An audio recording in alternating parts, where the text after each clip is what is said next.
You people need to learn your place and stop causing trouble." Those 10 words, spoken with the casual cruelty of a man who believed his wealth made him untouchable, would destroy Brandon Mitchell's life in exactly 47 minutes. But as he stood in the aisle of American Airlines Flight 447, pointing an accusing finger at the quiet black woman in seat 12A, he had absolutely no idea that Dr. Amara Williams could end his career with 3 simple words: "I own this." What Brandon didn't know, what none of the 147 passengers on that Boeing 737-800 knew, was that the woman he was about to humiliate in the most public way possible wasn't just another traveler. She was the founder and CEO of SkyBridge Airlines, the fastest-growing airline in America and Technova Corporation's largest corporate travel client. His company's $12 million annual travel budget flowed directly through her company, and in less than an hour, she would personally cancel every single dollar of it. This isn't just a story about karma catching up with a workplace bully. This is about the terrifying moment when decades of unchecked privilege collided head-first with consequences at 35,000 feet. It's about what happens when the wrong person says the wrong thing to someone who has the power to make it the last wrong thing they ever say in their career. Before we dive into this devastating takedown that left an entire cabin in stunned silence, tell me in the comments, have you ever witnessed workplace bullying? Have you seen someone's true character emerge when they thought no one important was watching? If stories about karma and justice hit different for you, smash that subscribe button right now, because what you're about to witness will leave you absolutely speechless. But let me rewind and show you exactly how we got here, because the events that led to Brandon Mitchell's complete and total destruction began 3 hours earlier in the bustling corridors of Chicago O'Hare International Airport. Dr. Amara Williams moved through Terminal 3 with the quiet confidence of someone who had built an empire from scratch. At 38, she was the founder and CEO of SkyBridge Airlines, but you wouldn't know it from looking at her. She wore simple dark jeans, a Northwestern University sweatshirt, and comfortable sneakers. Her hair was pulled back in a practical ponytail, and her only jewelry was a modest watch and small gold earrings. To anyone observing her in the crowded terminal, she looked like what she was pretending to be just another passenger catching a morning flight.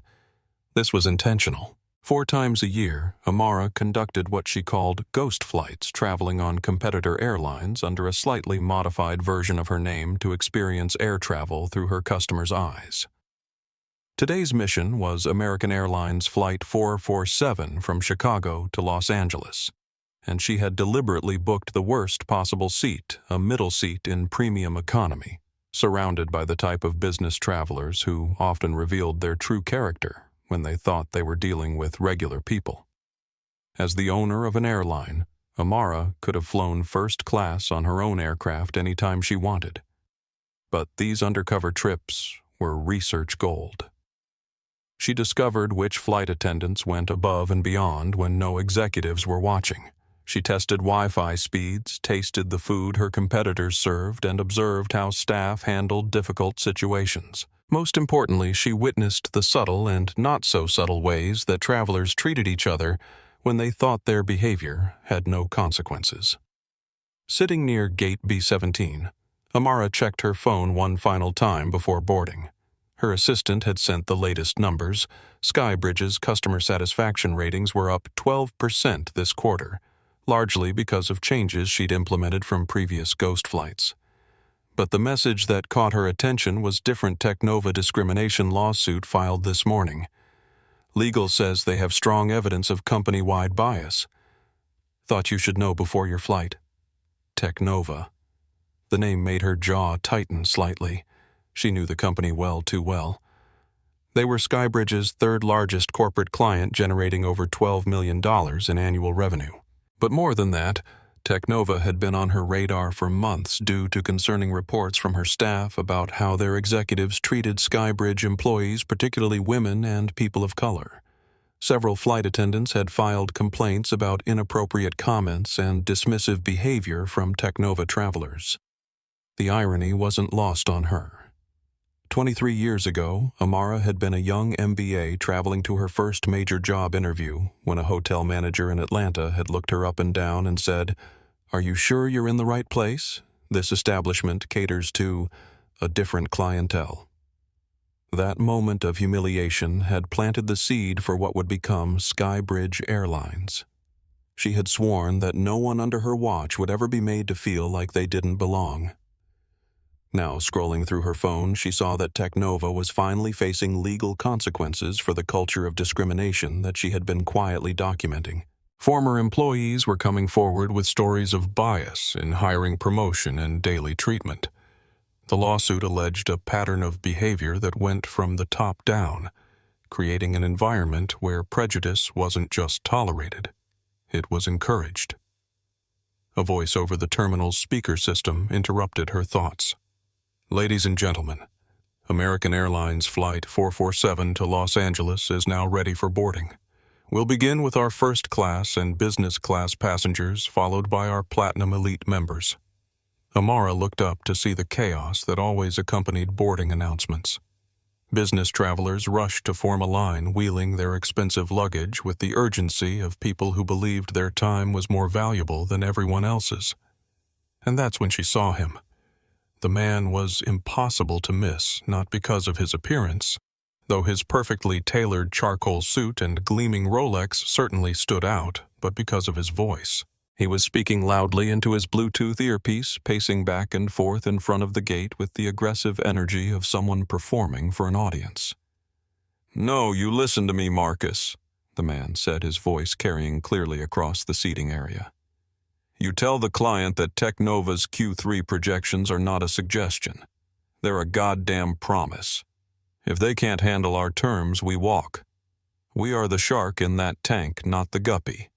Got it? The shark." Several passengers looked up from their phones and magazines, annoyed by the volume and tone. The man seemed to feed off the attention, speaking even louder as he continued his conversation. "And another thing, I want you to handle the situation with HR. You know what I'm talking about. The diversity hire complaints. Just pay them off and make them disappear. These people always want money. It's cheaper than fighting it, and we can't afford the publicity right now." Amara's eyes narrowed as she processed what she was hearing. This was Brandon Mitchell, Technova's Senior Vice President of Strategic Development. She recognized him from LinkedIn profiles and corporate photos she'd seen while researching the company. He was exactly the type of executive that her flight attendants had complained about, entitled, dismissive, and apparently comfortable discussing discriminatory practices in a crowded airport terminal. Sir A. Gate agent had approached Brandon, her voice politely professional despite the obvious discomfort on her face. "We're ready to board our Platinum Elite passengers." Brandon barely glanced at her, holding up one finger while continuing his phone conversation. "I'm sorry, can you repeat that?" "Some employee is interrupting me." He said the word employee like it tasted bad in his mouth. The gate agent's cheeks flushed, but she maintained her composure. "I just wanted to let you know that we're boarding Platinum Elite members now." "Yeah, obviously," Brandon said, ending his call and shoving his phone into his jacket pocket. "That's what Platinum Elite means. Priority." He brushed past her without another word, not bothering to say thank you or even acknowledge her as a human being. Amara watched the interaction with the analytical eye of someone who had spent years studying customer behavior. This was a man who believed that his frequent flyer status, his expensive clothes, and his corporate title gave him the right to treat service workers as invisible.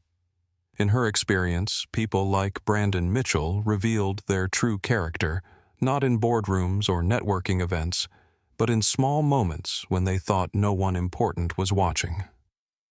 As she waited for her boarding group to be called, Amara pulled out her phone and sent a quick text to her head of legal. "I'm about to interact with Technova executives. Document everything. This could get interesting." The response came back immediately. "Always do. Safe travels, boss." 20 minutes later, as Group 5 was finally called for boarding, Amara joined the line with the mixture of anticipation and dread that always accompanied these ghost flights. She never knew what she would discover about her industry, her competitors, or the darker sides of human nature when people thought they could act without consequences. What she didn't know was that Brandon Mitchell was about to provide her with the most devastating example yet of why her documentation efforts were so necessary. In less than 3 hours, his true character would be exposed to millions of people around the world, and the consequences would be swift, brutal, and absolutely deserved. But first, she had to get on the plane. Brandon Mitchell strode down the jet bridge like he owned the aircraft. At 45, he was the picture of corporate success silver at his temples, a physique maintained by expensive personal trainers, and the kind of confidence that came from never being told no by anyone whose opinion he valued. His Hermes briefcase swung at his side, and his Italian leather shoes clicked against the metal walkway with a rhythm that seemed to announce his importance to anyone within earshot. Behind him, other passengers shuffled forward with the resigned patience of people accustomed to being treated as secondary considerations. But Brandon had never been a secondary consideration to anyone. As Senior Vice President of Strategic Development at Technova Corporation, he commanded a salary that started with 3 and ended with 7 figures. He flew over 200,000 miles annually, always in premium cabins, always with priority service, always with the kind of deference that money and status could buy. His backstory was the American dream twisted into something darker. Born in suburban Detroit to middle-class parents, Brandon had clawed his way up the corporate ladder through a combination of genuine talent and calculated ruthlessness.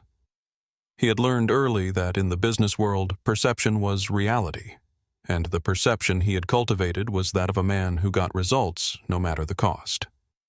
At Technova, a company that manufactured high-end computer components for Fortune 500 companies, Brandon had built his reputation on closing deals that others considered impossible.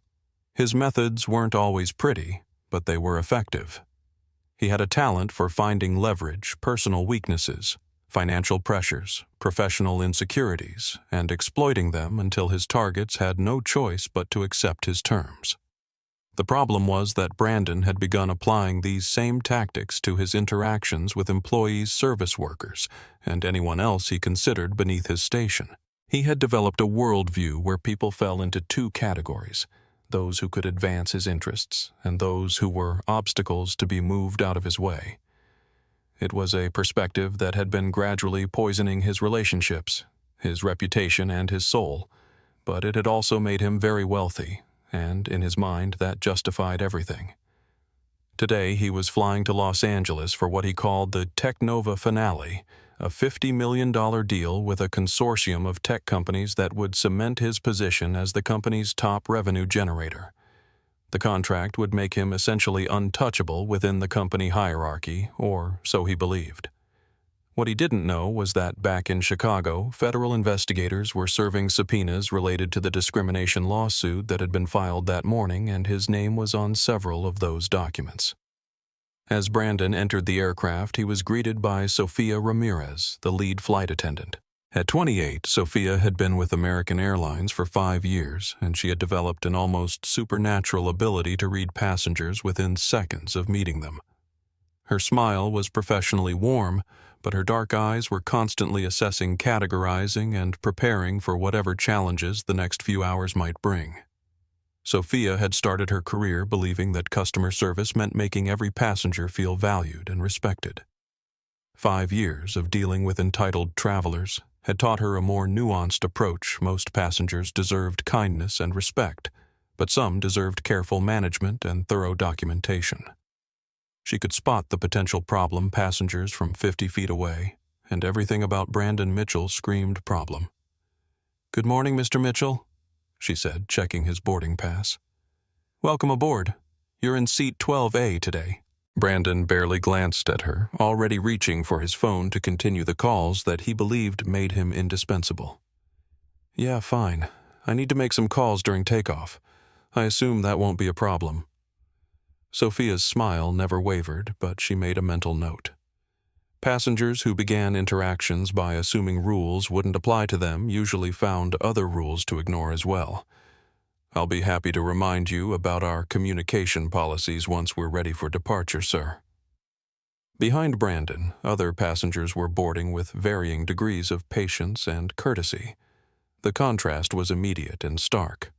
Most travelers offered polite greetings, said please and thank you, and treated the flight attendants like the professionals they were. But Brandon's presence seemed to create a bubble of tension that affected everyone around him. Near the back of the boarding line, Maria Santos was making her way toward the aircraft with the nervous energy of someone on her first month in a new job. At 24, Maria was Sophia's protege, a junior flight attendant who had joined American Airlines with dreams of travel and adventure. What she had discovered instead was that air travel brought out both the best and worst in humanity, often within the same flight. Maria had been assigned to work with Sophia specifically because of her mentor's reputation for handling difficult situations with grace and professionalism. Sophia had a talent for de-escalating conflicts before they became incidents, and she had been teaching Maria that the key to successful flight attending wasn't just service, it was psychology. Watch the passengers during boarding, Sophia had told her during training. The ones who treat us poorly during the first interaction will usually cause problems later. Document everything but don't judge. Some people are having the worst day of their lives. Others are just having their regular day, and that tells you everything you need to know about who they are. Today, Maria carried a small notebook where she recorded observations about passenger interactions for her training file. It was a practice that Sophia encouraged among all her trainees not for punitive purposes, but to help new flight attendants recognize patterns and prepare for potential challenges. As the boarding process continued, other key players in the day's drama were finding their seats. In 11A, Robert Martinez was settling in for what he hoped would be a quiet flight to Los Angeles. At 52, Robert was a successful construction contractor who had built his business through hard work, fair dealing, and treating every person he encountered with basic human dignity. He was flying to LA to bid on a major commercial project, but unlike Brandon, he felt no need to announce his importance to everyone within earshot. Robert had grown up in East LA as the son of immigrants, and he had never forgotten what it felt like to be dismissed or underestimated because of his background. He had made it a point throughout his career to treat service workers, employees, and strangers with the kind of respect he had often been denied as a young man. But he was also non-confrontational by nature, preferring to lead by example rather than directly challenge other people's bad behavior. In seat 11C, Lisa Thompson was boarding with the manic energy of someone who had built a career around documenting her life for social media consumption. At 34, Lisa had parlayed her love of travel and photography into a successful Instagram account with 2.3 million followers. She was constantly looking for content, always ready to capture the perfect moment or the interesting story that would engage her audience. Lisa's approach to social media was generally positive. She focused on beautiful destinations, inspiring stories, and uplifting content that made people want to travel and explore the world. But she also had a journalist's instincts for recognizing when something important was happening, and she wasn't afraid to document injustice when she witnessed it. Her followers trusted her to be authentic, and part of that authenticity meant calling out bad behavior when she saw it. As she stowed her camera equipment in the overhead bin, Lisa was already mentally preparing for the flight ahead. She had learned to travel with multiple devices charged and ready because you never knew when life would provide content that was too important to ignore. Behind the scenes, the flight's other crew members were preparing for what they hoped would be a routine trip to Los Angeles. James Parker, a 31-year-old flight attendant, was working his second flight of the day after a red-eye from Denver. James was competent and professional, but he was also conflict-averse, preferring to avoid confrontations rather than address them directly. This approach served him well in most situations, but it sometimes meant that problems escalated beyond the point where they could be easily resolved. In the cockpit, Captain Elena Rodriguez was completing her pre-flight checklist with the methodical precision that had characterized her 20-year career in aviation. At 48, Captain Rodriguez was a former Air Force pilot who had transitioned to commercial aviation after serving 3 tours overseas. She had seen genuine life-and-death situations which gave her a unique perspective on what constituted a real emergency versus typical passenger drama. But Captain Rodriguez also had zero tolerance for discrimination or abuse of any kind. Her military background had taught her that units functioned best when every member was treated with respect and dignity, and she applied the same principles to her aircraft. She had made it clear to her crews that she would support them in any situation where passengers crossed the line from difficult to abusive. As the final passengers boarded and the flight attendants began their safety demonstration, none of these individuals knew that they were about to become witnesses to and participants in one of the most dramatic in-flight confrontations in recent aviation history. They were simply doing their jobs, taking their seats, and preparing for what they assumed would be a routine flight to Los Angeles. But routine flights don't usually include passengers whose careers are about to implode in real time, or CEOs conducting undercover research on their competitors, or social media influencers who are about to live stream a viral moment to millions of viewers around the world.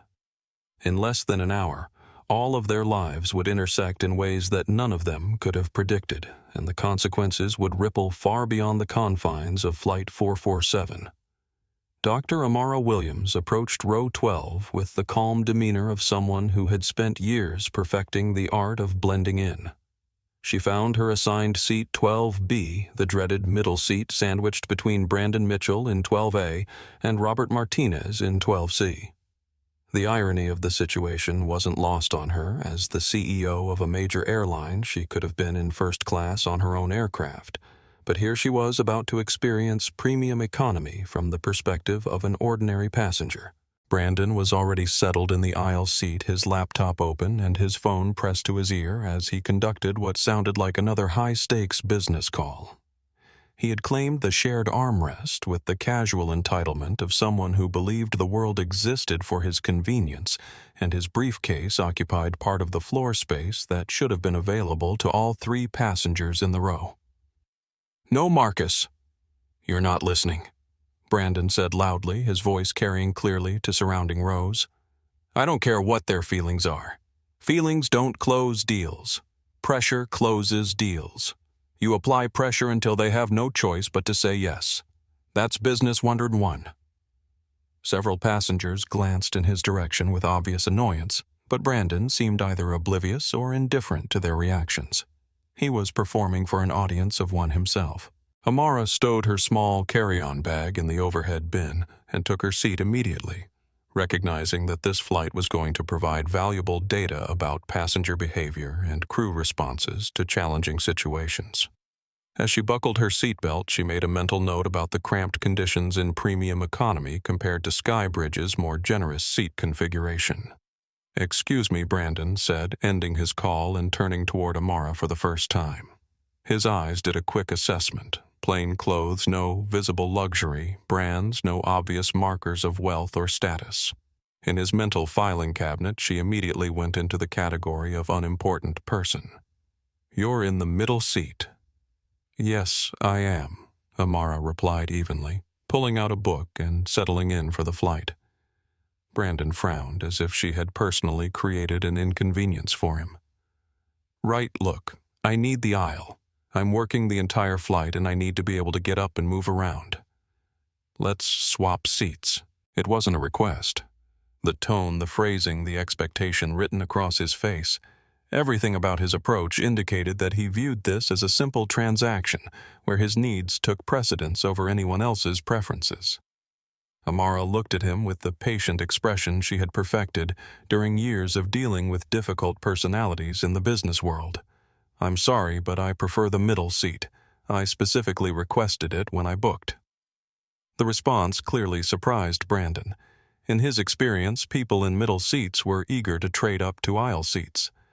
The fact that she had declined his generous offer suggested either stubbornness or stupidity, and he wasn't sure which annoyed him more. "I'm a Platinum Elite flyer," he said, puffing out his chest slightly as if displaying a military decoration. I spend over $300,000 a year with this airline. That comes with certain expectations and accommodations. The aisle seat is one of them. Other passengers were beginning to notice the conversation. Robert Martinez in the window seat shifted uncomfortably as he realized he was trapped in the middle of what was clearly becoming a conflict. Behind them, Lisa Thompson discreetly raised her phone and began recording her instincts, telling her that this interaction had the potential to become something significant. "I understand your status with the airline," Amara said, her voice remaining maddeningly calm. "But this is the seat I chose and paid for. I'd like to keep it." Brandon's face began to redden slightly. Being publicly contradicted by someone he considered a nobody was an affront to his entire worldview. In boardrooms and business meetings, his combination of financial leverage and aggressive personality usually steamrolled any opposition. But this quiet woman seemed completely unimpressed by his credentials. Sofia Ramirez noticed the developing situation from her position near the front of the cabin. As lead flight attendant, she had developed radar for potential conflicts, and everything about Brandon's body language screamed escalating problem.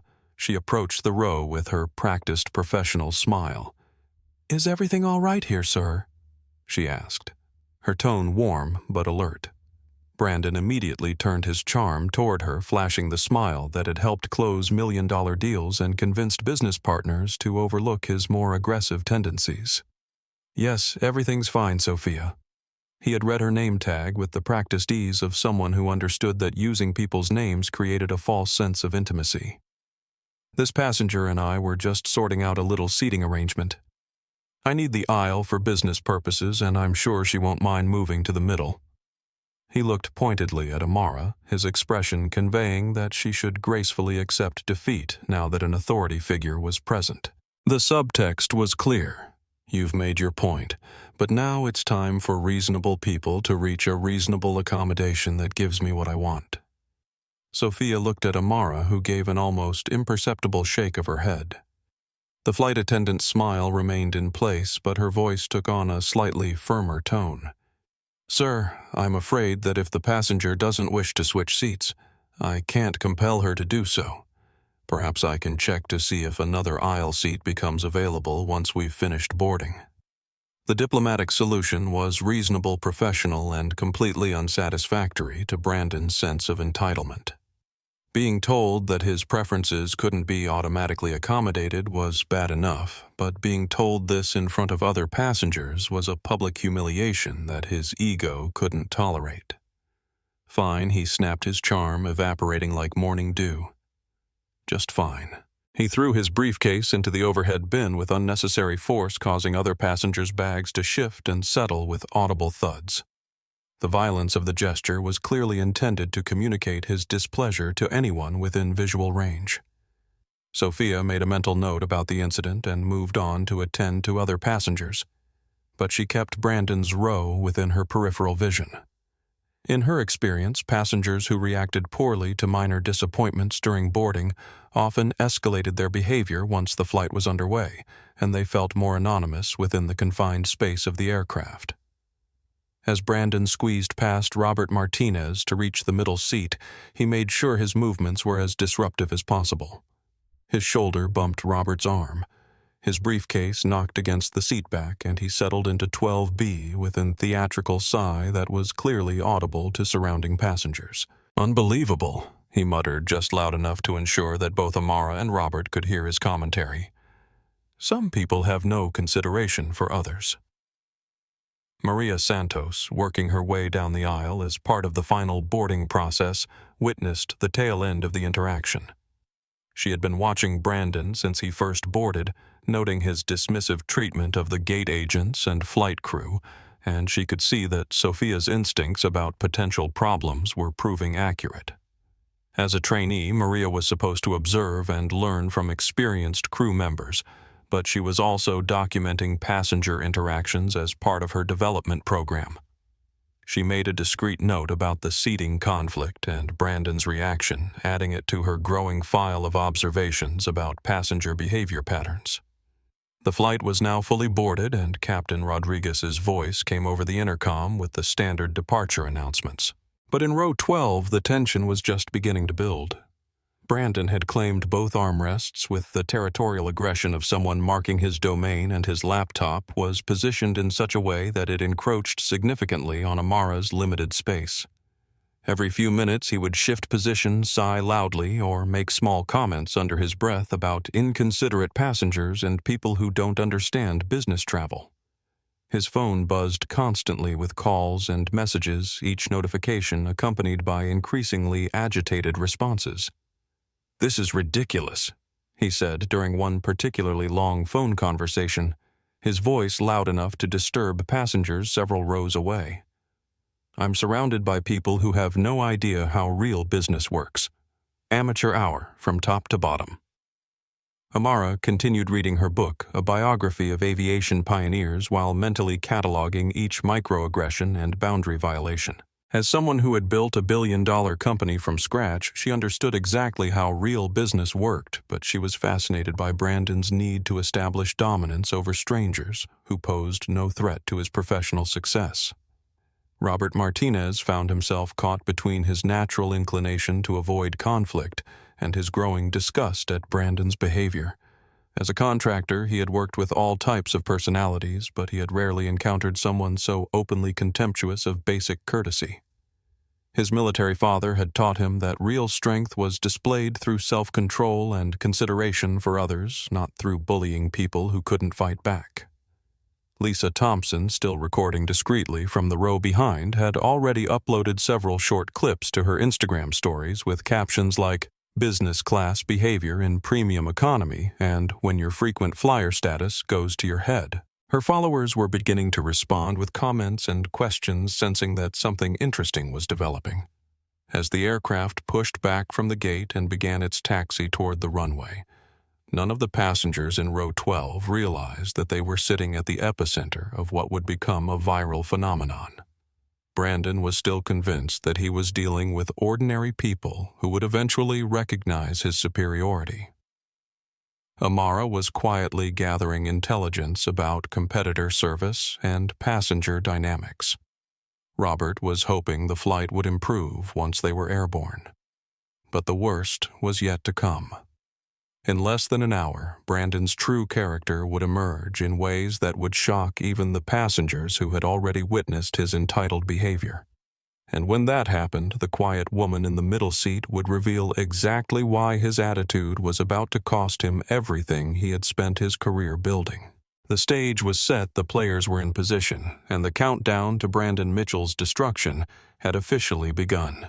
The first hour of Flight 447 was a masterclass in passive-aggressive behavior delivered by Brandon Mitchell, with the precision of someone who had spent decades perfecting the art of making other people miserable without technically breaking any rules. He had appropriated both armrests with the territorial confidence of a colonial flag planting, his elbows positioned just aggressively enough to crowd Amara's space without giving her grounds for a direct complaint. His laptop, a top-of-the-line machine emblazoned with the Technova corporate logo, was angled in such a way that its sharp corner continuously brushed against Amara's arm whenever she shifted position. When she politely asked if he could adjust the screen slightly, he responded with an exaggerated sigh and moved it precisely 1 inch, enough to demonstrate compliance without actually solving the problem. "Some people," he muttered under his breath loud enough for both Amara and Robert to hear, "just don't understand the realities of business travel." Amara, for her part, simply tucked her arm closer to her body and continued reading. Her calm response seemed to fuel Brandon's irritation like oxygen feeding a fire. He was accustomed to getting reactions from people, anger, frustration, submission, but this woman's serene indifference to his provocations was maddening. It was like trying to pick a fight with water. The meal service began with Sophia and Maria working their way down the cabin with practiced efficiency. As they approached row 12, Sophia was already mentally prepared for potential complications. Her interactions with Brandon during boarding had established him as a passenger who viewed service workers as props in his personal drama, rather than human beings deserving of basic courtesy. "Good afternoon, folks," Sophia said with her professional smile. "Our meal choices today are pan-seared salmon with asparagus and lemon risotto, or wild mushroom and truffle pasta with seasonal vegetables. I'll have the salmon," Brandon said immediately, then gestured toward Amara without looking at her. "And I'm sure she'll be happy with the pasta." The presumption was breathtaking in its casual arrogance. He had not only ordered for himself, but had decided what was appropriate for the woman sitting next to him, as if her preferences were subject to his approval and her choices were his to make. Amara met Sophia's eyes, and a flicker of understanding passed between them. In that moment, Sophia recognized that she was witnessing something more than ordinary passenger rudeness. This was a deliberate power play, an attempt to establish dominance through the simple act of removing another person's agency to make their own decisions. "I'll have the salmon as well, please," Amara said, using Sophia's name with the natural courtesy that Brandon had never once displayed. "Thank you." Sophia's smile became more genuine. "Of course. 2 salmon dinners for row 12. Brandon scoffed loud enough to be heard by passengers 2 rows away. "Unbelievable. Some people just have to make everything difficult." The comment hung in the air like smoke from a fired gun. Passengers around them began to shift uncomfortably, realizing that they were witnessing something beyond normal travel friction. Robert Martinez, trapped in the window seat, found his hands clenching involuntarily as his patience with Brandon's behavior approached its limit. Behind them, Lisa Thompson had transitioned from discreet recording to active documentation. Her Instagram stories were now attracting real-time comments from followers who were invested in seeing how the situation would unfold. "This guy is unreal," she typed as a caption. "Stay tuned because this is getting ugly." The meal service continued with Brandon treating every interaction as an opportunity to demonstrate his superiority. He critiqued the temperature of his food, complained about the wine selection, and made pointed comments about the declining standards of airline service, all while Sophia and Maria maintained their professional composure with remarkable grace. "You know," Brandon said loudly during his 3rd glass of wine, "I remember when airlines actually cared about their premium passengers. Now they let just anyone into these cabins and the service suffers accordingly." Maria, who was collecting empty plates, paused briefly at his words.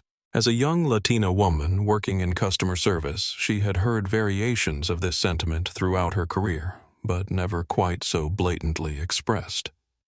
Sophia, noticing her protégé's reaction, stepped in smoothly.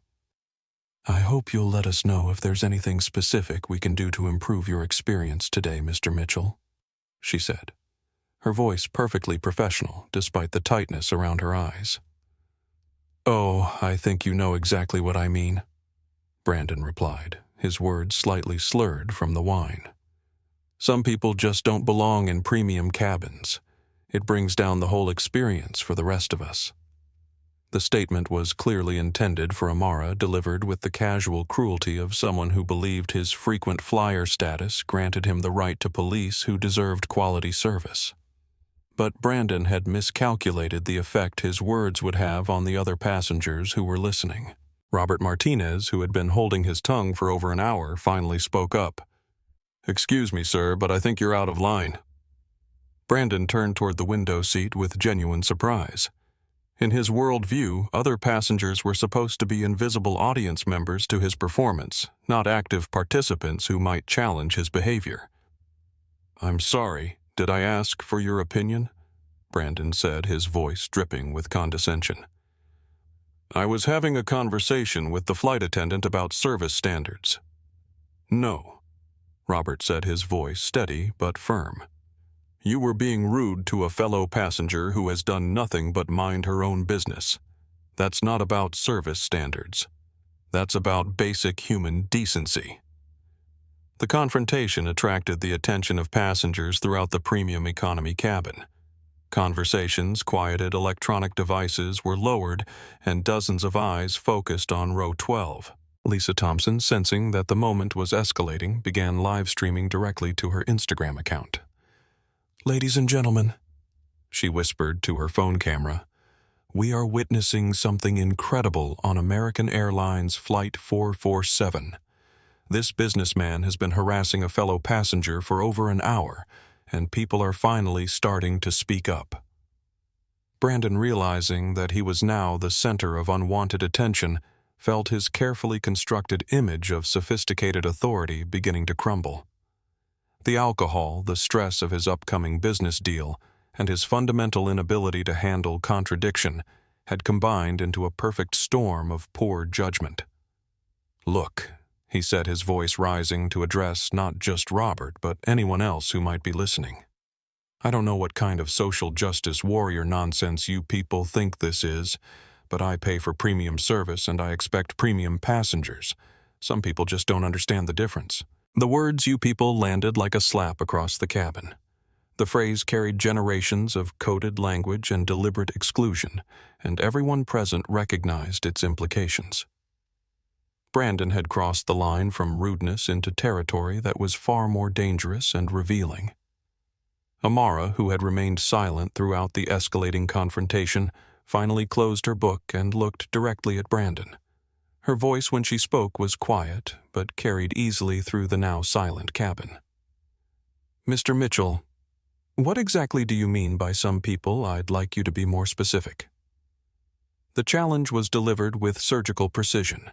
Brandon had been making increasingly obvious references to race class and social status for over an hour, but he had been careful to use coded language that gave him plausible deniability.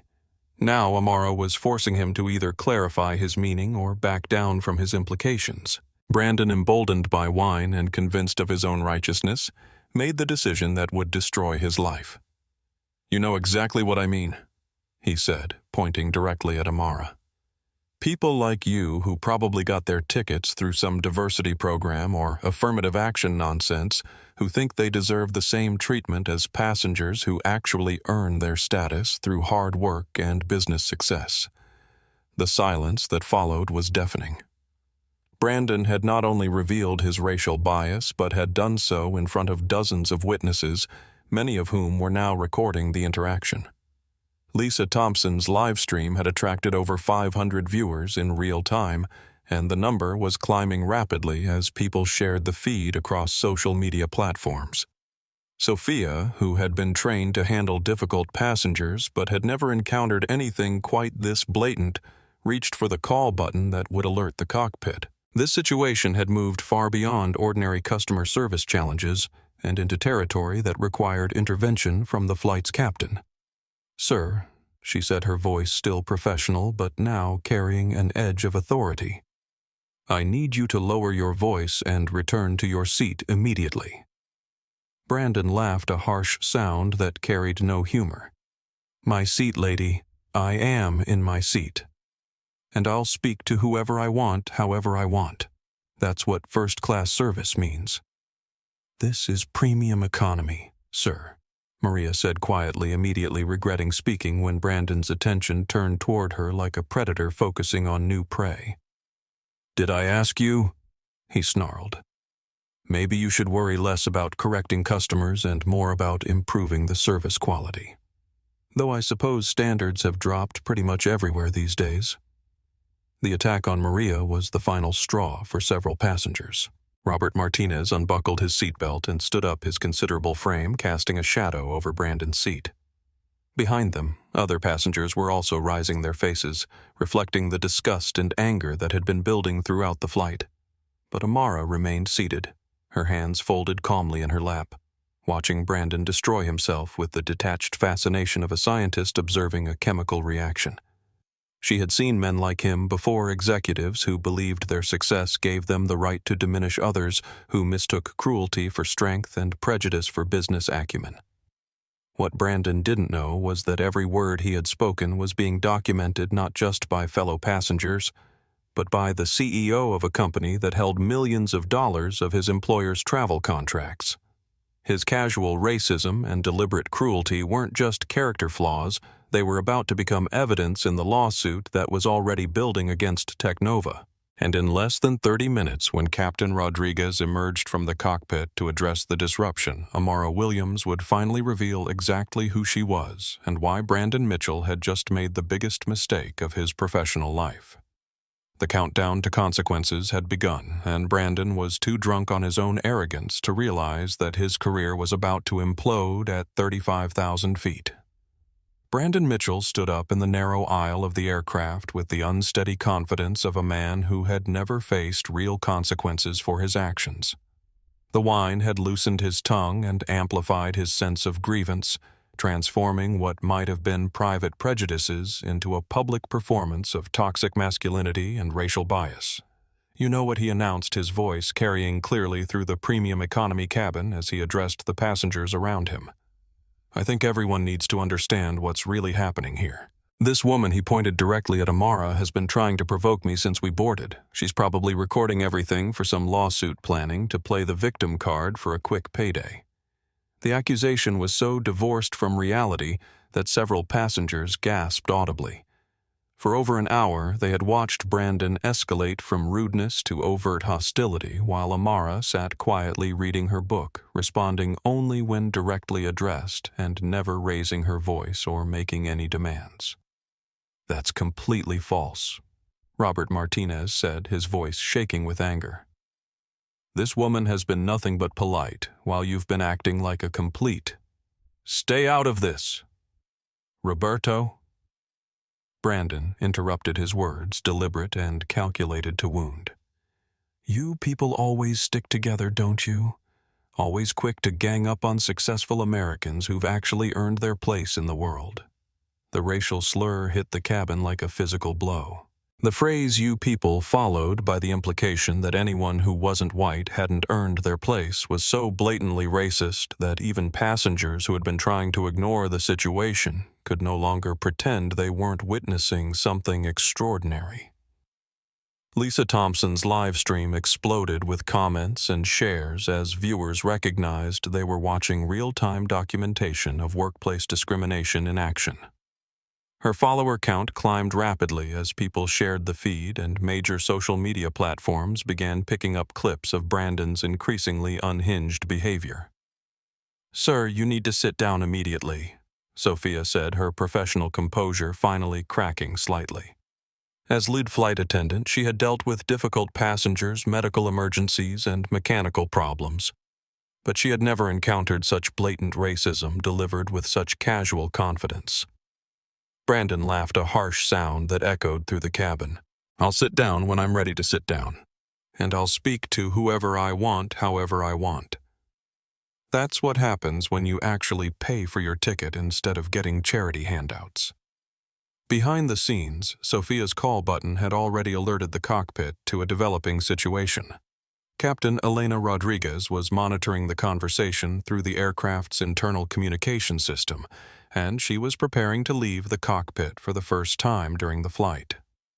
Captain Rodriguez had seen combat zones, emergency landings, and life-threatening situations, but she had zero tolerance for passengers who turned her aircraft into a platform for hate speech. Her military background had taught her that teams functioned best when every member was treated with dignity and respect, and she applied the same principles to civilian aviation. "What seems to be the problem here?" Captain Rodriguez's voice cut through the cabin tension like a blade as she emerged from the cockpit. Her pilot's uniform carried an authority that even Brandon couldn't ignore, and her expression made clear that she was not interested in diplomatic solutions. Brandon, still convinced that authority figures would naturally side with a successful businessman over ordinary passengers, immediately began his performance. "Captain, thank God you're here. This passenger," he gestured toward Amara, "has been causing problems since we boarded.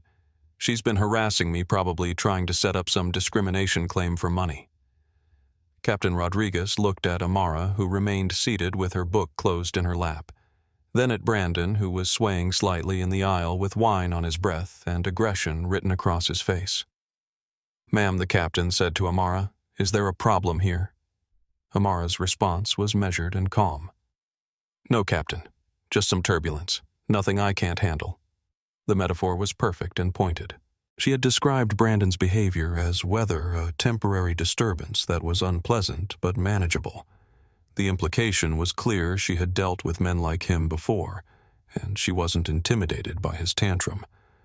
Brandon, completely missing the subtlety of the exchange, exploded. Turbulence. She's the turbulence. These people are always the problem, always looking for someone to blame for their failures. Always. Mr. Mitchell.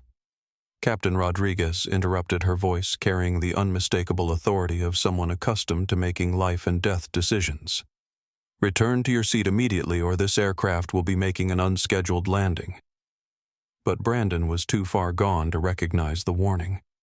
The alcohol, the stress of his business deal, and his fundamental inability to accept contradiction had combined into a perfect storm of poor judgment and racial animus. You know what he said? His voice rising to address the entire cabin. I am sick and tired of this political correctness nonsense. I spend $300,000 a year with this airline. I know the CEO personally. One phone call from me can have all of you fired, starting with whatever diversity hire program put her in this cabin. He pointed at Amara again, his finger shaking with rage. People like her don't belong in premium economy. Hell, people like her don't belong on airplanes at all. They should be grateful for bus service. The statement was so viciously racist that several passengers began reaching for their phones to call airline customer service immediately. Lisa Thompson's live stream had now attracted over 3,000 real-time viewers, and clips of Brandon's rant were being shared across every major social media platform. But it was the next statement that would destroy Brandon's life completely. I'll say whatever I want to, whoever I want, he declared, his voice carrying the drunken confidence of someone who believed his money made him untouchable. And there's not a damn thing any of you people can do about it. Amara Williams stood up slowly, her movement so controlled and deliberate that the entire cabin fell silent. For over an hour she had remained seated while Brandon revealed the depth of his prejudice and cruelty. Now, finally, she was ready to respond. Actually, Mr. Mitchell, she said, her voice carrying easily through the silent aircraft, there is something I can do about it. Brandon, emboldened by what he interpreted as a challenge from someone he considered powerless, took a step closer. Oh, really? And what exactly do you think you can do to me? Call your lawyer. File a complaint. Do you have any idea who I am? Do you know what kind of influence I have in this industry? Amara reached into her purse and pulled out her business card holder, extracting a single card and holding it where Brandon could see it clearly. Dr. Amara Williams, she said quietly. Founder and Chief Executive Officer, SkyBridge Airlines. The words hit Brandon like a physical blow. His face went white as the blood drained from his cheeks, and he actually staggered backward as the implications began to register in his alcohol-fogged brain. Your company's largest corporate travel client. Amara continued, her voice remaining calm even as she delivered what amounted to a professional death sentence. $12 million in annual revenue, all of which flows through SkyBridge's corporate booking platform. The cabin erupted in gasps, exclamations, and the sound of dozens of passengers sharing the revelation in real time across social media. Lisa Thompson's live stream exploded as viewers realized they were witnessing not just a racist meltdown, but the moment when that racism collided with consequences in the most dramatic way possible. Brandon's mouth opened and closed soundlessly as his world collapsed around him. The woman he had spent an hour humiliating and degrading was not just another passenger. She was the CEO of a major airline and, more importantly, the person who controlled millions of dollars of his company's travel budget. That's impossible, he whispered, his voice barely audible over the sounds of passenger commentary and social media alerts. You can't be. You're just what? Mr. Mitchell? Amara asked her question, cutting through his stammering like a scalpel. Just what did you think I was? The question hung in the air, forcing Brandon to confront the racist assumptions that had driven his behavior for the entire flight. In trying to answer, he would have to articulate exactly why he had assumed she didn't belong in premium economy, why he had felt entitled to order her food for her, why he had dismissed her preferences and insulted her character. And in that moment of forced reflection, with hundreds of thousands of people watching through social media live streams, Brandon Mitchell finally understood that his career, his reputation, and his future had just been destroyed by his own words, broadcast live to the world by the very technology that he had thought made him untouchable. The reckoning had arrived, and there would be no escape from the consequences of his choices. The business card seemed to glow in Amara's hand as she held it at eye level, allowing Brandon and the surrounding passengers to read every detail clearly. Dr. Amara Williams, founder and CEO SkyBridge Airlines, was embossed in elegant silver lettering along with contact information that any aviation industry professional would immediately recognize as legitimate. Brandon stared at the card as if it might transform into something else if he looked hard enough. His brain, clouded by alcohol and adrenaline, struggled to process information that completely contradicted everything he had assumed about the quiet woman he had been tormenting for over an hour. SkyBridge. He repeated slowly, his voice barely above a whisper. You're the CEO of the fastest-growing airline in North America. Amara confirmed, her tone remaining conversational despite the magnitude of the revelation.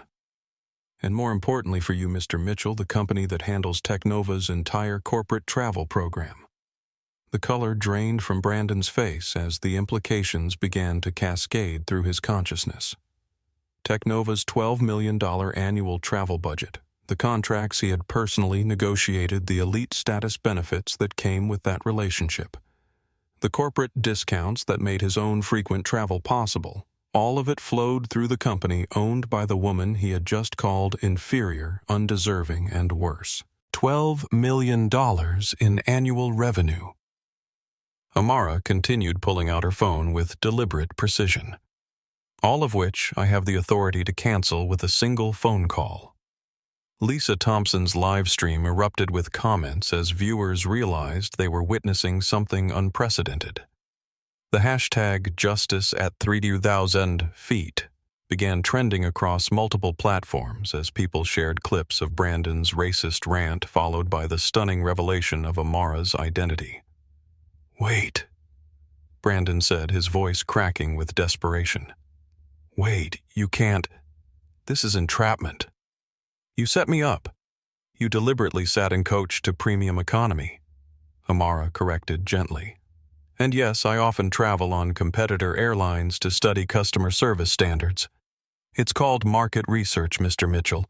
I'm sure Technova conducts similar competitive intelligence in your industry." Sophia Ramirez, who had been watching the exchange with growing amazement, finally spoke up. "Dr. Williams, you're the doctor." "Williams, I read about you in Aviation Week. You revolutionized corporate travel booking." Amara smiled warmly at the flight attendant, the first genuine smile she had displayed since boarding. "Thank you, Sophia.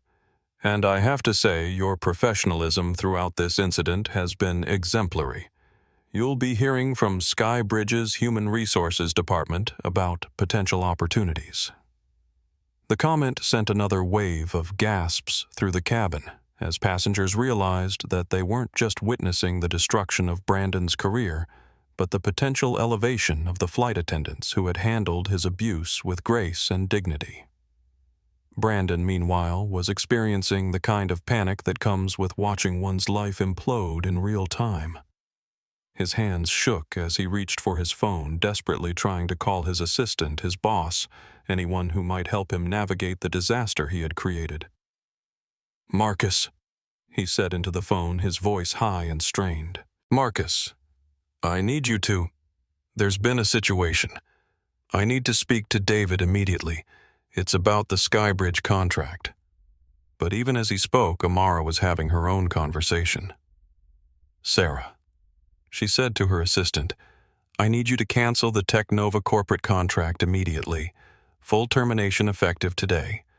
Also, please prepare a statement for the press regarding our company's zero-tolerance policy for discrimination.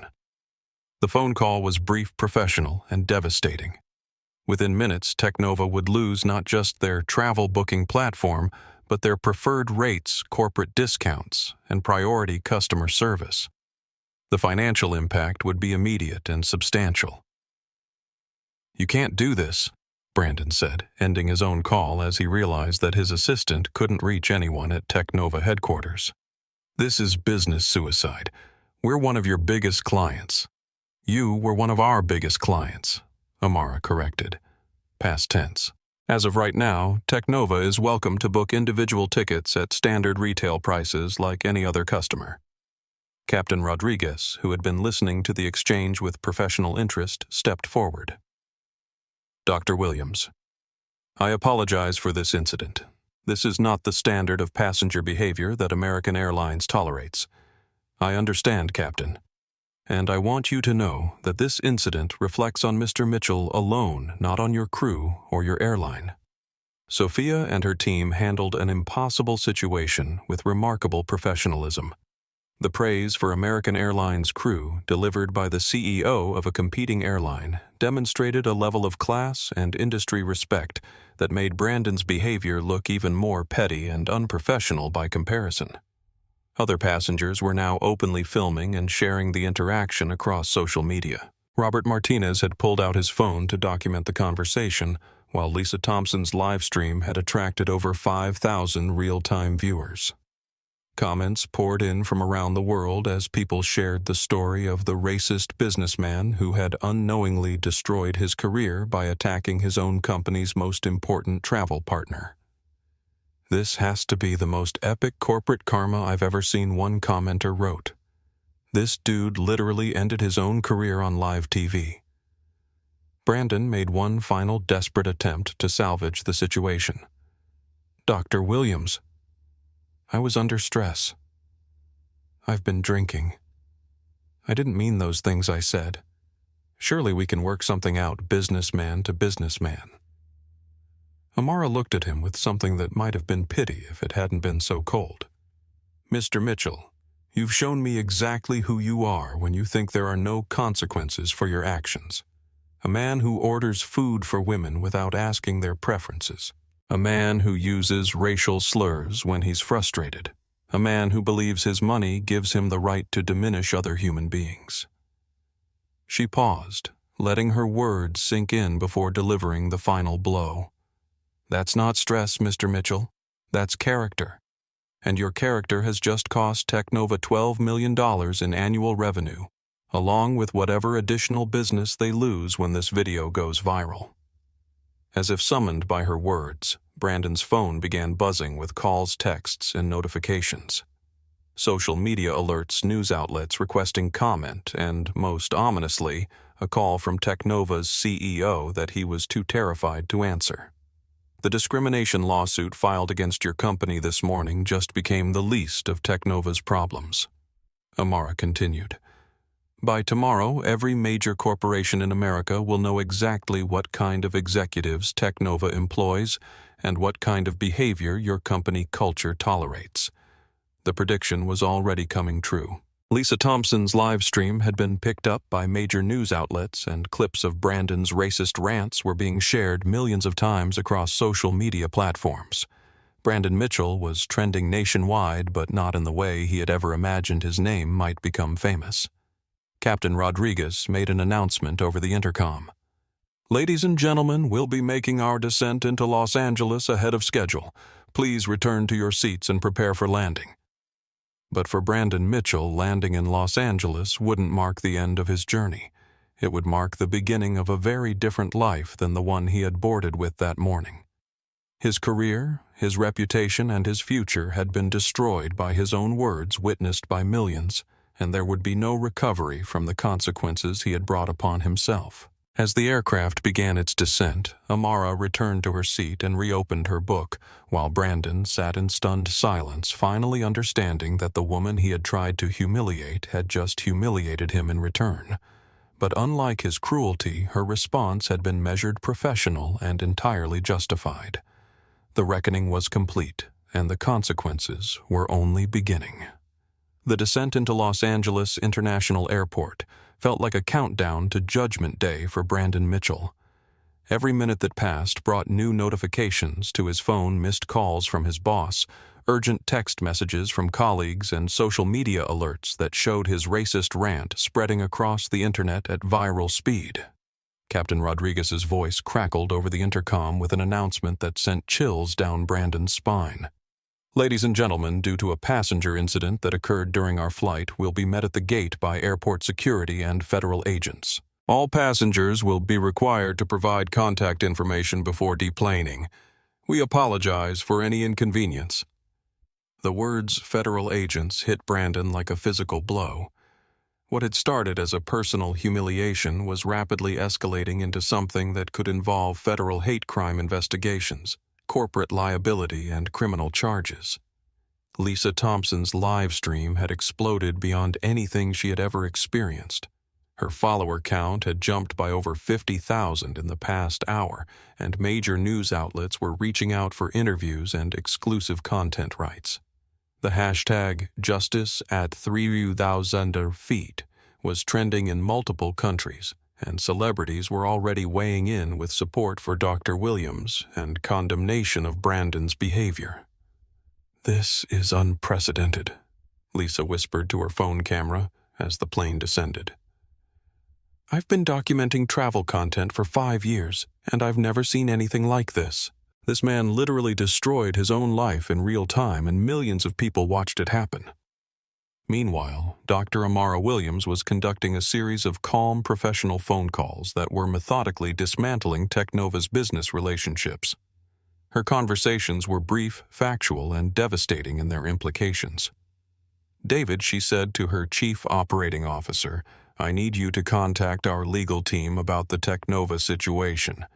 We have clear documentation of discriminatory behavior from one of their senior executives, and I want to make sure we're protected if they try to challenge the contract termination." Already on it came the response through her phone's speaker. "Our lawyers are reviewing the contract language now. Given the moral turpitude clauses we included, they have no grounds for legal action. Also, the press is calling. How do you want to handle media requests? Schedule a press conference for tomorrow morning. I want to address this publicly and make it clear that SkyBridge has zero tolerance for discrimination in any form." Each phone call was another nail in Technova's corporate coffin. Word was already spreading through the business aviation community about Brandon's behavior, and other airlines were reconsidering their relationships with Technova. Corporate travel is built on trust and relationships, and both had just been shattered beyond repair. Brandon, listening to these conversations with growing horror, made increasingly desperate attempts to reach his own corporate contacts. But his calls were going straight to voicemail, his text messages were being ignored, and his LinkedIn notifications showed that people were already distancing themselves from his professional profile. Sir Sofia Ramirez said, approaching his seat with professional courtesy, despite everything that had happened, "Airport security will need to speak with you when we land. I recommend that you cooperate fully and consider legal representation." The advice was delivered with the kind of professional concern that highlighted just how serious Brandon's situation had become. Flight attendants didn't typically recommend lawyers unless criminal charges were a real possibility. As the aircraft touched down and taxied toward the gate, passengers were already sharing footage and commentary across social media. Robert Martinez had filmed several clips that showed the contrast between Brandon's aggressive behavior and Amara's composed responses. His videos were being shared with captions like, "How to destroy your career in 10 easy steps," and "When privilege meets consequences." The gate area at LAX had been transformed into a media circus. News vans lined the tarmac, reporters waited in the terminal, and airport security had established a perimeter to manage the growing crowd of onlookers and journalists. The story had broken while the flight was still in the air, and every major news outlet in the country was scrambling to get exclusive coverage. Brandon's phone buzzed with a call from Technova's CEO, David Harrison. With trembling hands, he answered. "Brandon, what the hell did you do? Harrison's voice was barely controlled fury. "I've got reporters calling me about racist rants, viral videos, and contract cancellations. Please tell me this is some kind of misunderstanding." "David, I can explain." "No. Stop talking. Don't say another word. I've seen the videos. All of them. Multiple angles, perfect audio quality, millions of views. There is no explanation for what you said on that plane." The line went quiet for a moment before Harrison continued. "Your employment with Technova is terminated immediately.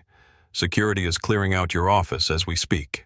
Your corporate accounts are frozen. Your company car is being repossessed, and you're banned from all Technova facilities permanently." The words hit Brandon like physical blows.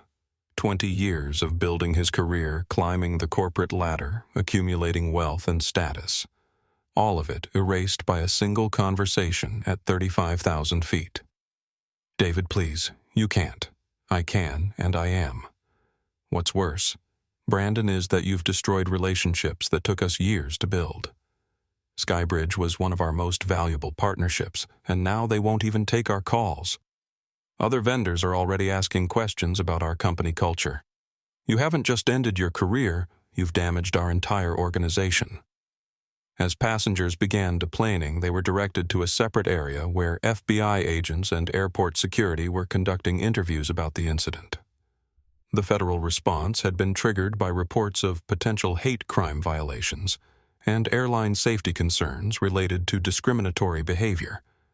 Dr. Amara Williams was among the first passengers interviewed, and her testimony was precise, factual, and damning. She had documented everything: the time of each incident, the specific language used, the escalation pattern, and the impact on other passengers and crew members. Mr. Mitchell's behavior created a hostile environment that affected the safety and comfort of everyone in that cabin, she told the agents. His language was explicitly racist, his actions were deliberately intimidating, and his statements about who belongs on aircraft could constitute violations of federal civil rights laws. When Brandon's turn came for questioning, he was accompanied by an airport-provided legal advocate who had advised him to remain silent.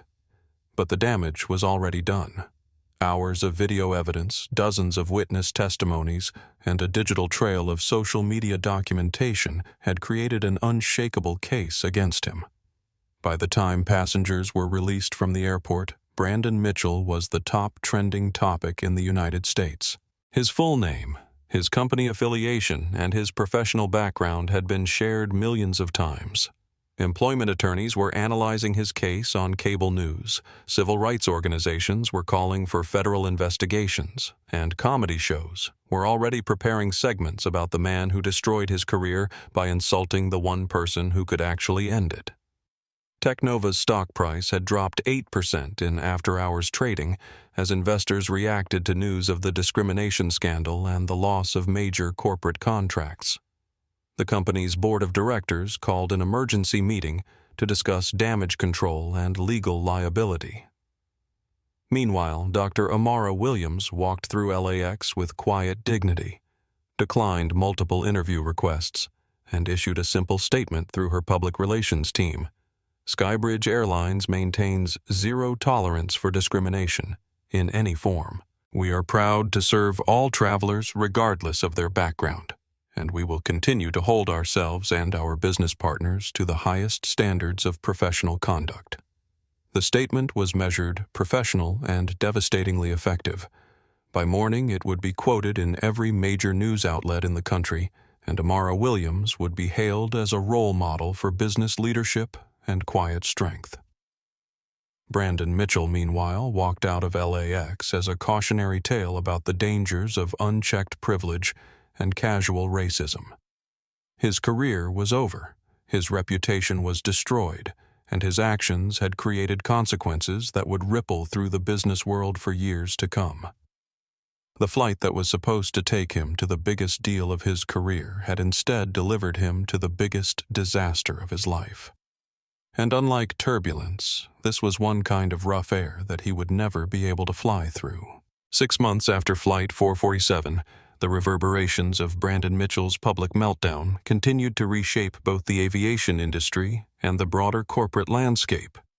What had started as one man's racist outburst had evolved into a landmark case study in accountability, social media justice, and the power of authentic leadership.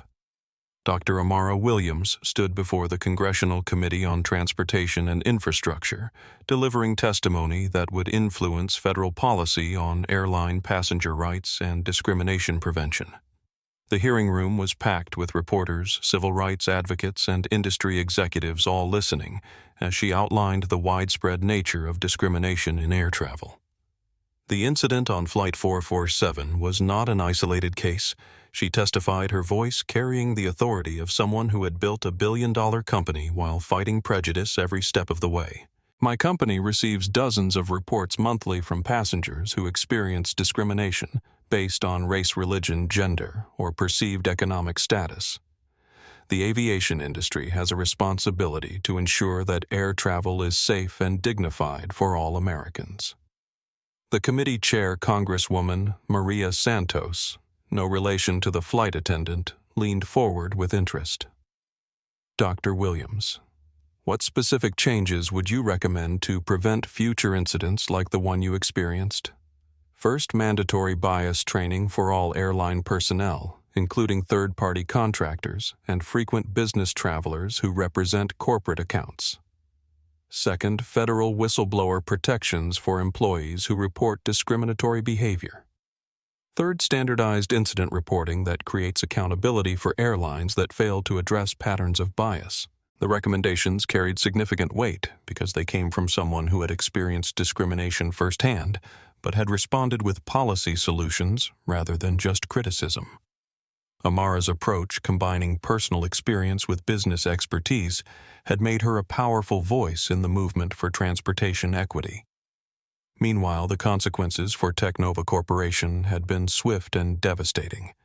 Beyond losing the SkyBridge contract, they had faced a cascade of business relationship terminations as other companies sought to distance themselves from the scandal. Their corporate travel costs had increased by 40%, as they were forced to book at retail rates without preferred partnerships. The discrimination lawsuit that had been filed on the morning of Flight 447 had evolved into a class action case involving over 200 former and current employees. Internal emails and recorded conversations had revealed a pattern of discriminatory behavior that went far beyond Brandon's public meltdown, exposing a corporate culture that had tolerated and sometimes encouraged bias. Teknova's board had responded by implementing a complete leadership overhaul. The CEO who had hired Brandon was forced to resign along with 3 other senior executives who had been implicated in creating the toxic workplace environment. The company had spent over $50 million on legal settlements, diversity consultants, and reputation management efforts. The Brandon Mitchell incident was a wake-up call for our entire industry, said Jennifer Roberts, Teknova's new CEO, during her first major interview since taking over the company. We've learned that corporate culture isn't something that happens by accident. It's something that must be deliberately cultivated and constantly maintained. Roberts, an African-American executive with a track record of building inclusive organizations, had been brought in specifically to rebuild Teknova's reputation. Her first acts had included firing all executives who had been involved in discriminatory practices, implementing mandatory bias training for every employee, and establishing an independent committee to investigate and address workplace complaints. The personal cost to Brandon Mitchell had been total and irreversible. His termination from Teknova had been followed by industry-wide blacklisting as other companies refused to hire someone whose racist behavior had been documented and shared millions of times. His expensive lifestyle had collapsed along with his income, leading to divorce proceedings. The loss of his home and social isolation as friends and colleagues distanced themselves from his toxic reputation. Employment attorneys had analyzed his case on national television, concluding that his termination was not only legal, but necessary to protect Teknova from further liability. Mr. Mitchell created a hostile work environment that extended beyond the workplace, one legal expert explained. When employees represent their companies in public, their behavior becomes a reflection of corporate values. No company can afford to employ someone whose actions expose them to federal civil rights violations. But the story had positive heroes as well as a cautionary villain. Sofia Ramirez had been promoted to American Airlines' corporate training department, where she was helping develop new protocols for handling discrimination incidents. Her calm professional response to Brandon's behavior had become a training video used by airlines worldwide. Sofia's handling of that situation was textbook crisis management, said Marcus Johnson, American Airlines Vice President of Customer Experience. She protected the safety and dignity of all passengers while documenting everything for follow-up action. That's exactly the kind of leadership we want to cultivate throughout our organization. Maria Santos, the junior flight attendant, had been offered a full scholarship to pursue her MBA through a program established by Dr. Amara Williams, specifically for service industry workers who demonstrated exceptional professionalism under pressure. The scholarship program had quickly expanded to include dozens of recipients from airlines, hotels, and other hospitality companies. Lisa Thompson's documentation of the incident had launched her career as a social justice advocate and citizen journalist. Her Instagram following had grown to over 3 million, and she had parlayed her viral moment into a platform for highlighting discrimination in travel hospitality and other service industries. Major networks regularly consulted her for commentary on workplace bias and the power of social media accountability. The Brandon Mitchell incident showed that ordinary people have extraordinary power to document injustice and demand accountability, she said during a TED Talk that had been viewed over 10 million times. But it also showed that real change comes from institutions and leaders who are willing to act on that documentation. Robert Martinez had become an unexpected advocate for bystander intervention training. His decision to speak up during Brandon's rant had been featured in corporate training programs as an example of how witness testimony could support victims of discrimination. "I regret that I didn't speak up sooner," he said during a diversity conference presentation. "But I learned that silence in the face of injustice is complicity. And all of us have a responsibility to create environments where discrimination isn't tolerated." Perhaps most significantly, Dr. Amara Williams had used the incident as a catalyst for industry-wide change. SkyBridge Airlines had partnered with the National Association for the Advancement of Colored People and the Anti-Defamation League to create the Travel Equity Initiative, a program that monitored discrimination in transportation and provided legal support for victims of bias. The initiative had already documented over 500 cases of discrimination across the aviation industry, leading to policy changes, employee terminations, and federal investigations. Airlines that participated in the program received preferred vendor status with SkyBridge's corporate booking platform, creating financial incentives for companies to address bias proactively. Accountability isn't just about punishing bad actors, Amara explained during the program's launch.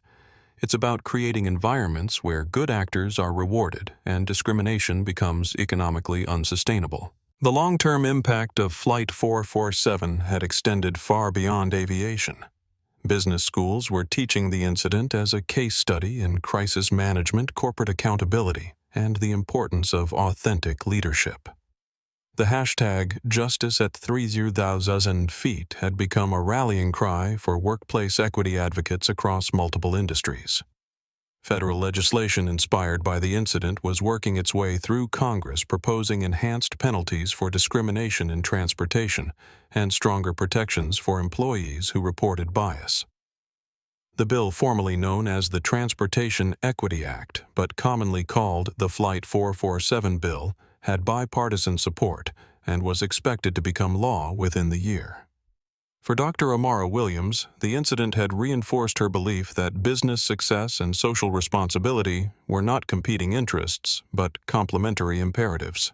SkyBridge Airlines had grown by 30% in the 6 months following the incident as corporations sought to partner with companies that demonstrated clear commitments to equity and inclusion. The Flight 447 incident taught me that leadership isn't just about building profitable businesses, she reflected during her congressional testimony. It's about using whatever platform you have to make the world more fair, more just, and more dignified for everyone. As she concluded her remarks and stepped down from the witness table, Amara carried with her the knowledge that one terrible encounter had been transformed into lasting change. Brandon Mitchell's moment of revealed character had created consequences that would protect future travelers from similar treatment, and sometimes that was how progress worked.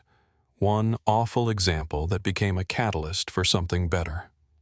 2 years after Flight 447, Dr. Amara Williams received a letter that she almost didn't open. The return address showed a small community college in Ohio, and the handwritten envelope seemed unremarkable among the corporate correspondence and speaking invitations that typically filled her mail. But the letter inside was from Brandon Mitchell. Dr. Williams. It began. I know I have no right to contact you, and I understand if you choose not to read this, but I wanted you to know that losing everything was the best thing that ever happened to me, even though it took me 2 years to understand why. The letter went on to describe Brandon's journey from corporate executive to community college instructor, where he now taught business ethics courses for students pursuing their first degrees later in life. Many of his students were immigrants, veterans, and working parents, people whose backgrounds he would have dismissed during his Technova days. I teach my students about the Flight 447 incident as an example of how unchecked privilege and prejudice can destroy not just careers, but souls, he wrote. I don't tell them I was the man in the video until the end of the semester, after they've learned to recognize the warning signs of discrimination and the importance of speaking up when they witness injustice. He described his work with a nonprofit organization that provided job training for formerly incarcerated individuals, many of whom had been victims of the same prejudicial thinking that had shaped his worldview for decades. His salary was a fraction of what he had earned at Technova, but his letter suggested a man who had found purpose beyond profit. I'm not asking for forgiveness, the letter concluded. I'm not asking for anything. I just wanted you to know that your dignity in the face of my cruelty showed me what real strength looks like. You could have destroyed me with anger, but instead you destroyed my ignorance with grace. Thank you for that lesson. Dr. Williams read the letter twice, then placed it in her desk drawer next to other correspondence that had shaped her understanding of accountability, redemption, and the complex ways that people could change when faced with genuine consequences. SkyBridge Airlines had become the second largest carrier in North America, known not just for its operational excellence, but for its unwavering commitment to creating inclusive environments for passengers and employees. The Travel Equity Initiative had expanded internationally, and airports around the world displayed plaques recognizing Dr. Williams's contributions to civil rights in transportation. The Flight 447 incident had been featured in documentaries, academic studies, and corporate training programs used by thousands of companies worldwide. But for Amara, the most meaningful outcome was simpler. Airlines had become safer and more welcoming places for travelers who might once have been targets of discrimination. As she returned to her work reviewing plans for SkyBridge's expansion into sustainable aviation fuels, Dr. Amara Williams reflected on the strange journey that had brought a moment of ugliness at 35,000 feet into something approaching redemption. Real power, she had learned, wasn't about crushing enemies or extracting revenge. It was about using strength to lift others up and create institutions that protected the vulnerable from those who would diminish them. Outside her office window, SkyBridge aircraft departed for destinations around the world, carrying passengers who traveled with the confidence that their dignity would be respected regardless of their background, appearance, or status. That was Brandon Mitchell's true legacy, not the destruction of one man's career, but the protection of countless travelers who would never know how much safer their journeys had become because someone had finally said enough to discrimination in the skies. If you've ever witnessed injustice and wondered whether speaking up makes a difference, remember Flight 447. Remember that dignity is not determined by your seat assignment, your clothes, or your bank account. Remember that real change happens when good people refuse to remain silent in the face of cruelty. And remember that the most powerful response to hate is not more hate, but the quiet strength that comes from knowing your worth cannot be diminished by someone else's ignorance. This story proves that karma is real, that justice can happen, and that sometimes the person you choose to disrespect might be the very person who has the power to change your life forever. If this story moved you, if it reminded you that everyone deserves to be treated with dignity and respect, then I need you to do 3 things right now. First, smash that like button to show your support for stories about real justice and accountability.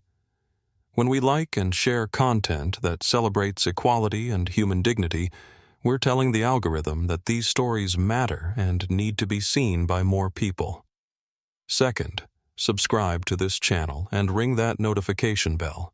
We are committed to bringing you more stories about ordinary people who stood up to injustice, about karma catching up with bullies, and about the quiet heroes who make the world a better place, one interaction at a time. When you subscribe, you become part of a community that believes everyone deserves respect.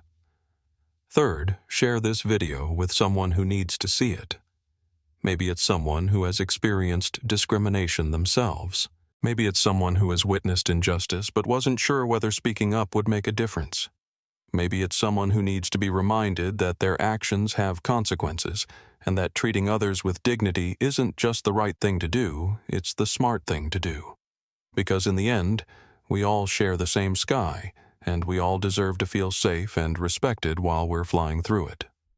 Dr. Amara Williams showed us what true strength looks like. Not loud, not vengeful, but quiet, dignified, and absolutely powerful. Brandon Mitchell learned the hardest way possible that character is revealed when you think no one important is watching. But in today's world, everyone is always watching.